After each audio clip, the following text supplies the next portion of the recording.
Bonjour les leadermakers, c'est Smartful et ça me fait plaisir de vous voir. Aujourd'hui, je vais vous apprendre à installer React sur votre ordinateur et plus particulièrement sur Windows, parce que oui, je suis sur Windows. Alors si vous n'avez pas Windows, c'est pas si grave que ça, parce qu'il y a beaucoup de choses qui sont similaires.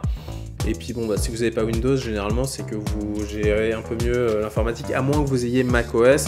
Mais pareil, il y aura des trucs similaires. Donc vous pouvez quand même rester sur cette vidéo, regarder la logique principale. Et je vais quand même aussi expliquer 2-3 trucs. Donc ce sera toujours intéressant de voir la vidéo.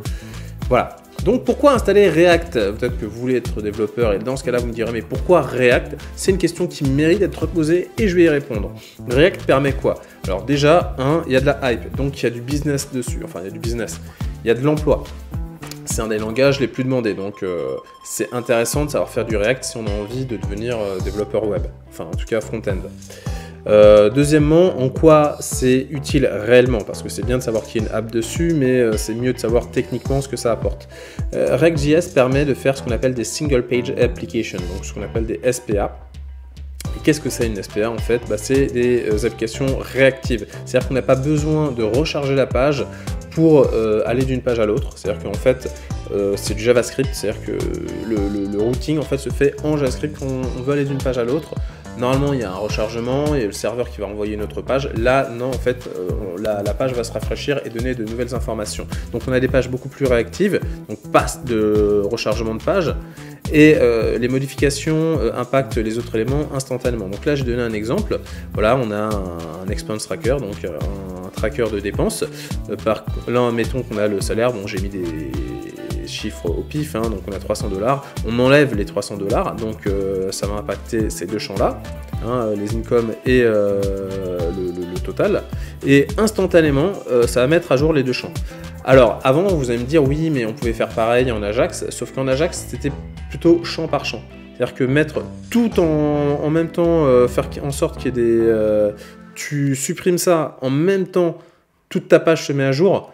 Voilà, en Ajax peut-être que c'était possible, je vais pas dire que c'était impossible, mais en tout cas c'était pas facile et tu avais un sac de nœuds. Là c'est fait pour faire des applications réactives et ça le fait bien, ça le fait, voilà, c'est pas, tu fais pas un code qui sera complexe, c'est fait pour faire des applications réactives et donc c'est beaucoup plus moderne, c'est beaucoup plus cool pour des SaaS, dans le Software as a Service, des logiciels en ligne, c'est ultra sympathique. Donc je vais t'apprendre à installer ça. Pour ça, il te faut tout d'abord VS Code. Donc VS Code c'est l'éditeur de code et il y a plein de fonctionnalités. Quand tu vas installer VS Code, alors je vais pas, c'est simple, tu cliques sur Download for Windows et puis après tu fais clic, suivant. Tu es suffisamment grand, je vais pas non plus t'accompagner là-dessus. Pareil, si tu as Mac ou Linux, c'est pareil. Alors sur Linux les installations elles sont un peu plus complexes, mais bon. Ce qui est intéressant, c'est que tu as un terminal et donc je vais l'utiliser, on va l'utiliser pour justement faire certaines actions. Je te conseille aussi d'installer une extension qui s'appelle VS Code Icons, qui permet d'avoir de belles icônes, voilà. Ce sera cool, toi là on a JS, enfin bref, ça permet d'avoir de belles icônes, c'est ici extension, toi c'est sur la barre qui est à droite, voilà. Et pour voir le code c'est ici, voilà. Et ça c'est pour faire des recherches. Et ça c'est du debugging et ça c'est pour Git, et voilà. Voilà, je t'ai expliqué vite fait ça, donc c'est simple, tu le télécharges, tu fais suivant, et après on sera bon pour ton éditeur de code. En tout cas, c'est l'outil que j'utilise. La deuxième chose à installer, c'est Node.js, parce que pour installer React, il nous faut Node, il nous faut NPM, et donc il nous faut Node.js. Donc pareil, c'est simple, tu cliques sur l'un ou l'autre, Node te recommande la LTS. Alors qu'est-ce que la LTS? C'est la Long Term Support. Donc je vais te faire un petit récap.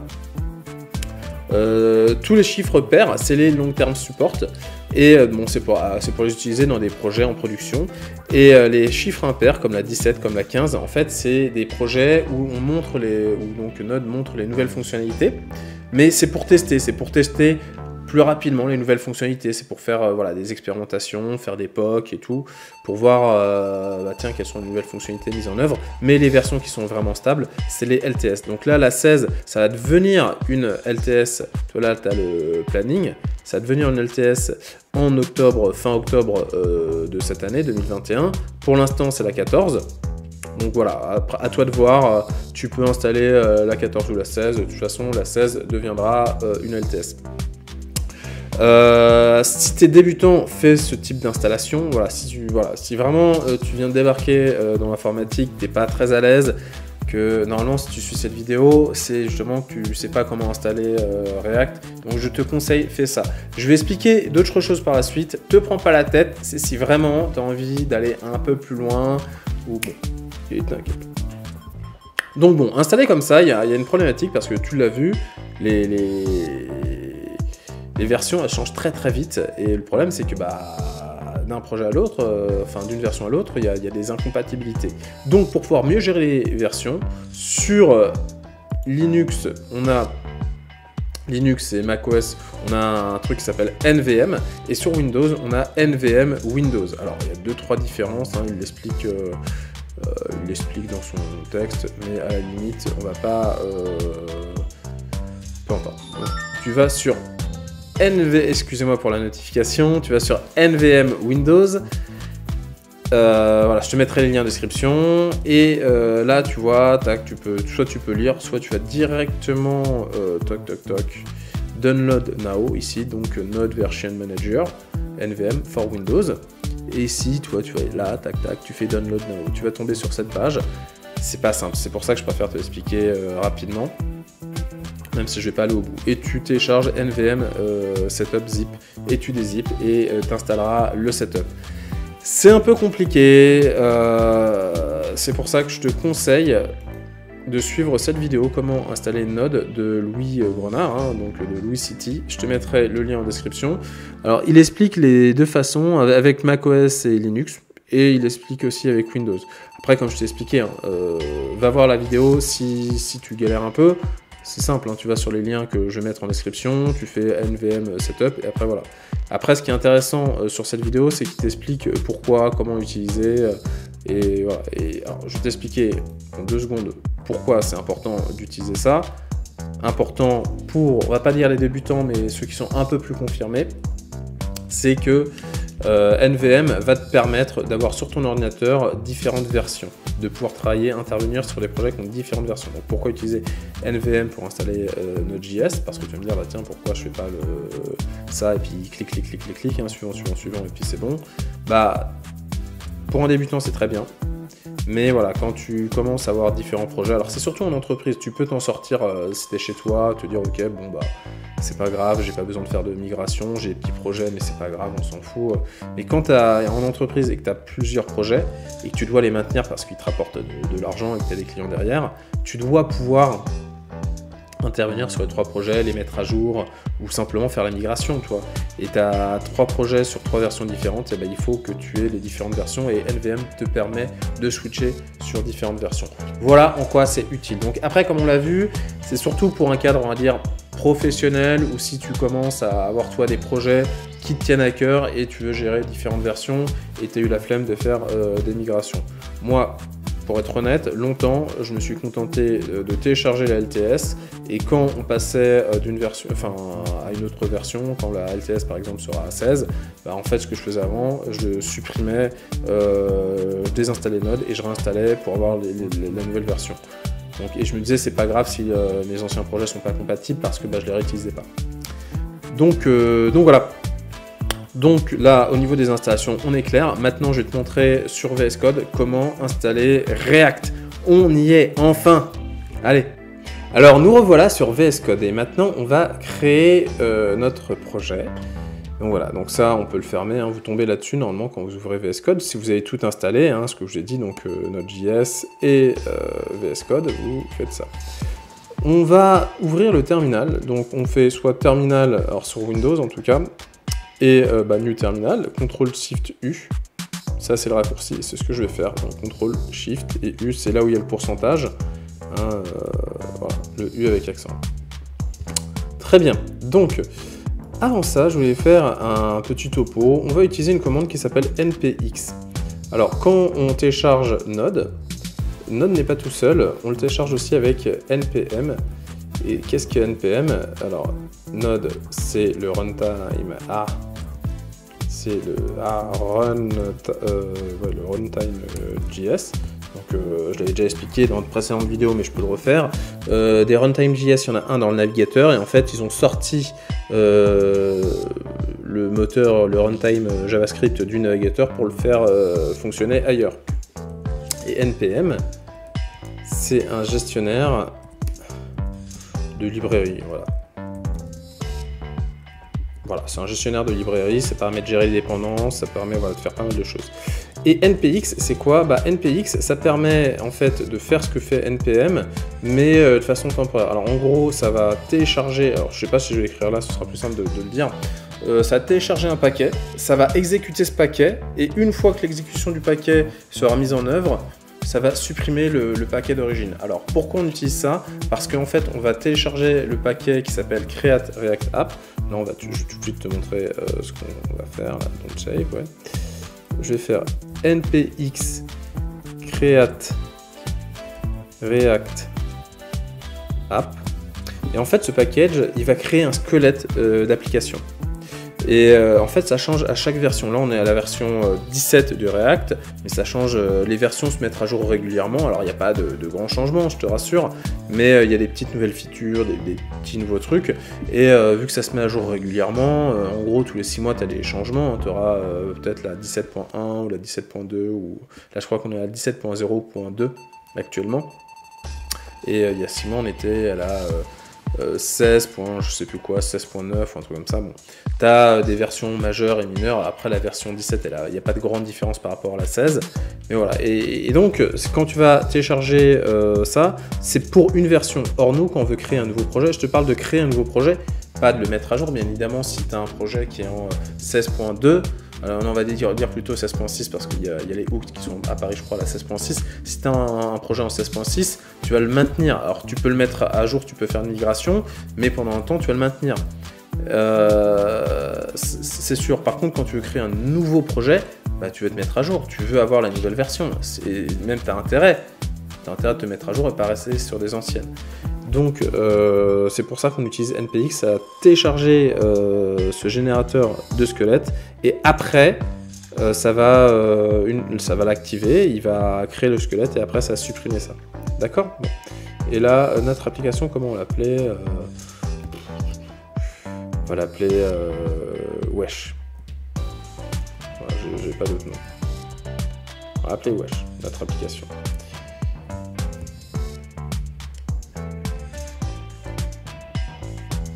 Et là, on fait l'installation, et vu que ça prend quand même un certain temps, je vais vous épargner ce temps d'attente. Allez, ça vient juste de finir, donc on va reprendre. Comme vous voyez, à la fin, ils vous disent cd wesh et npm start. Donc npm start, c'est pour commencer votre projet, mais avant, on va regarder déjà ce qu'on a. Alors on voit qu'il y a 80 paquets qui ont une vulnérabilité modérée. Donc quand on a des dépendances, c'est le risque. Donc voilà, faut le savoir, c'est pas gravissime, hein, c'est bon, mais voilà, faut le savoir. Faut pas que ça vous arrête en tout cas, voilà. Faut pas vous dire ah là là, bah non, alors je fais pas, c'est pas gravissime. C'est vrai que ça c'est la problématique d'utiliser des bibliothèques. Forcément il peut y avoir des failles, bah normalement elles sont mises à jour, on est sur NPM, et on a des bibliothèques qui sont open source et donc qui sont régulièrement mises à jour, mais bon. Donc on va dans ça, donc dans Wesh, ok, et là on est dans Wesh, et donc là on peut faire npm start, mais avant ça je vais vous montrer ce qu'on a, le squelette qui a été créé. Alors déjà on a un readme qui a été créé, puis je vous explique comment faire. C'est exactement, je crois que là on peut faire ça, donc voilà, vous voyez ça c'est du markdown. Donc voilà, il nous explique npm start, bon, on a un texte introductif pour pouvoir commencer à créer notre... mince, j'aurais pas dû faire ça. Tac, et tac. Voilà. Pour pouvoir commencer notre application, enfin pour pouvoir commencer à travailler dessus. Là c'est notre package.json, donc c'est le document phare de NPM, c'est pour gérer les dépendances. Donc là on voit qu'on a plusieurs dépendances. On a testing library, donc just DOM, testing library React, testing library user event, donc ça c'est des bibliothèques de test. On a bien sûr React, donc comme on voit on est à la 17.0.2, on a React DOM, bah pareil, hein, 17.0.2, on a React Script. Donc React Script, c'est ce qui permet de lancer les scripts de démarrage. Vous allez faire un npm start et donc il y a le script React Script Start qui va démarrer. Pareil, quand vous aurez un build à faire, vous ferez npm build. Là, c'est ce qui vous explique hein, ici. Tac, run build, il faudra faire. En fait, c'est pour créer le build, c'est pour créer le fichier qui sera exécuté en production. Et bah, pareil, run test et eject. Bon, je ne sais plus vraiment trop à quoi c'est, mais qu'est-ce qu'on a? On a des trucs sur uslint, donc ça c'est pour du formatage de texte. Et là, ce qui est intéressant, c'est browser list. Donc en production, on veut qu'il y ait 0,2% de compatibilité. C'est-à-dire que si c'est trop vieux, donc parce que le build va créer en fait tout le JS qui nous permettra de faire un code compatible sur la majorité des navigateurs. Et donc on veut un coverage, une couverture de supérieur à, enfin donc on veut une couverture à 99,8%.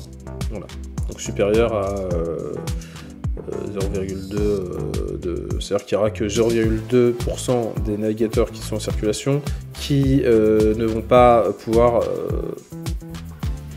comment dire, faire tourner votre projet. Ce qui, alors vous pouvez changer ça hein, et ça va avoir un impact sur le build. Alors not dead et not Opera Mini. Ok, donc voilà, ça va pas être aussi, ça va pas fonctionner sur les Opera Mini. Voilà, donc après c'est pas, il n'y a pas masse de gens qui utilisent Opera Mini. Donc ça c'était pour l'explication qu'il y a sur le. Ça, c'est pas gravissime. En gros, quand vous allez faire un npm install, quand vous allez rajouter des bibliothèques, et bah, ça va être soit dans dependencies, et il y a aussi un autre type de dépendance qui s'appelle les dev dependencies. Bon. Le package.json, c'est pour savoir quels sont les paquets qui sont installés. Parce que là, vous voyez, il y a un npm node modules. Il est assez lourd ce fichier. Et donc ici il y a toutes les informations des bibliothèques qui sont installées, des packages ou des librairies en fait qui sont installées. Donc ça c'est pour le npm install quand vous avez besoin d'installer votre projet. Npm install qui normalement est fait. Par contre si je le mets sur GitHub, normalement dans mon git ignore, je vais ignorer mon node modules et donc vous devrez faire un npm install pour réinstaller et avoir ce node modules. Node modules, donc c'est là où il y a toutes les bibliothèques qui font partie de mon squelette. Voilà. Là on a deux choses. Donc, on a public. Public c'est là où on a tous les assets et tout ce qui va être aussi en production. Ici on a par exemple le index.html. Donc ici on voit qu'on aura par exemple le titre. Donc là pour l'instant c'est React App et voilà, donc ici c'est voilà, on a toutes les méta, donc on a notre index.html et ce qui va se passer dans React, toute notre React va être dans cette div d'id root. Pourquoi? Bah, je vais vous l'expliquer tout de suite. Donc ça c'est public, c'est la seule chose à montrer.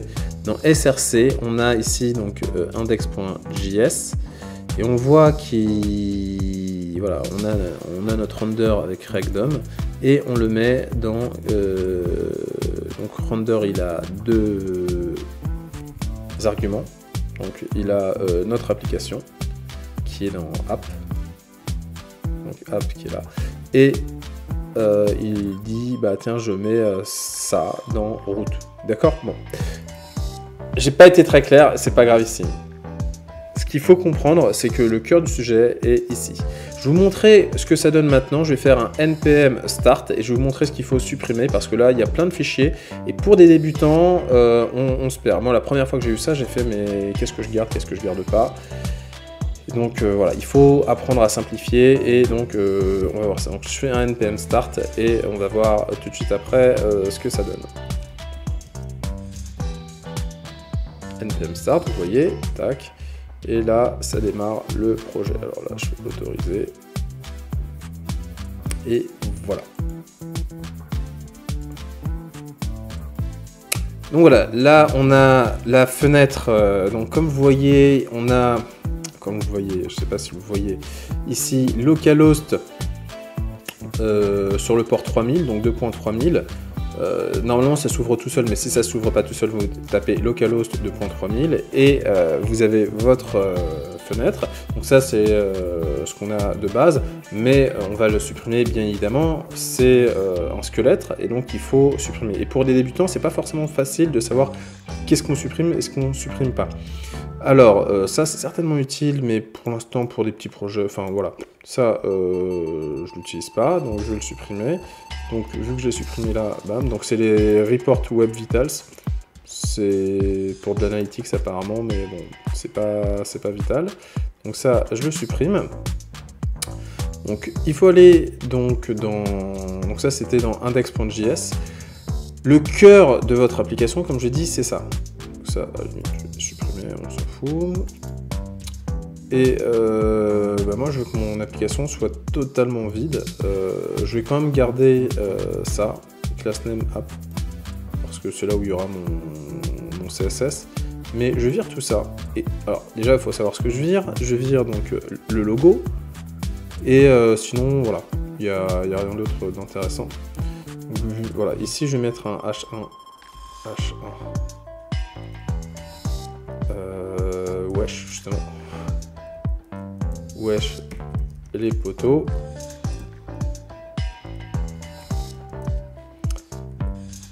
Et H2. Ah. Bien ou quoi? Voilà. Et ici, donc le logo, on le supprime, on n'en a pas besoin. Et on va le supprimer bien évidemment ici. On delete le logo. On s'assure bien que c'est le logo qui a été délité. Et le web vital, vu qu'on l'a supprimé, on n'en a pas besoin non plus. Ici, on a un setup test. A priori, alors importe. Allez, vas-y, ça. Allez, vas-y, on va le garder, on sait jamais. Par contre, celui-là, on voit que c'est un test qui a pour but de. Parce que là, en fait, il fait un import. Non, mais de toute façon, je le prends pas ici. Donc, vas-y, si on va quand même le supprimer. Ça, on le supprime. Et ça, en fait, quand on regarde ce que c'est, il vérifie qu'on a bien un élément, un link element, qui a bien écrit Learn React. Et vu qu'on a supprimé le texte, en fait, ce test, il sert plus à rien. Donc, on va le supprimer. Voilà. Et donc, on se retrouve, en fait, avec un SRC qui est beaucoup plus simple. Ici, on a notre app.css. Et pareil, on va supprimer tout ça. Parce que ici, on va que garder ce qu'on a, un app, donc, qui fait text align.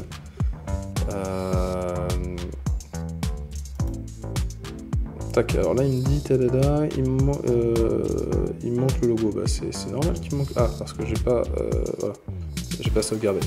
Donc là on a notre app.css, on a notre app.js qui charge notre app.css, on a notre index.css qui nous donne voilà un margin 0, la font family. Qui nous dit le code, voilà, il doit avoir tel fond de famille aussi, et notre index.js. Le index.js, on ne touchera pas beaucoup normalement, enfin pas normalement, il se peut qu'on fasse 2-3 choses dessus, mais le cœur de votre application est là. Et comme vous voyez, ici on a une erreur. Il faut simplement recharger pour avoir wesh les poteaux, bien ou quoi. À la limite, allez, on va aller un peu plus loin. On va faire un background color. Alors le background color, est-ce que je le fais là? On le fait en bleu. Et on fait un color.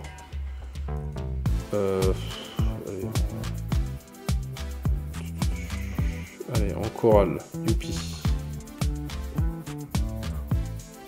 Alors, comme vous voyez, je l'ai fait au mauvais endroit. Et oui. En fait, il faut que je le fasse dans le body de mon index. Voilà. Je le mets ici. Hop. Donc là, normalement, c'est mieux. Voilà, c'est moche. Vous allez me dire, mais attends, on a fait tout ça pour faire ça? Non, mais bien évidemment, c'est une installation. C'est simplement pour montrer que ça fonctionne bien. Et donc maintenant, vous savez installer une application React.js, vous savez comment l'initialiser. Après, il y a encore plein de travail à faire, hein, c'est sûr, il y a plein de choses à apprendre, mais je ne vais pas vous faire un cours en une seule vidéo, ce serait long, et voilà, ce serait trop long. Je ferai peut-être d'autres vidéos pour montrer des trucs comme ça, mais en tout cas vous avez les bases, et donc je vais pouvoir commencer à faire des vidéos sur du React, c'est ça qui va être intéressant, c'est pour ça aussi que j'ai fait cette vidéo, parce que je me dis si je fais des vidéos sur du React, il n'y a que les gens qui savent déjà installer React qui vont pouvoir s'amuser, qui vont pouvoir suivre, qui vont pouvoir tester, et je voulais donner des bases pour voilà, que je puisse faire des vidéos React et montrer 2-3 trucs en React. Après voilà, est-ce que je ferai une vidéo de formation ou non, je sais pas. Je sais pas, je pense pas, mais on sait jamais. Bref, je vous souhaite une excellente journée, j'espère que vous avez apprécié cette vidéo, que vous la mettrez en pratique, que ce ne sera pas trop difficile pour vous à installer, vous inquiétez pas, vous démotivez pas si c'est un peu galère.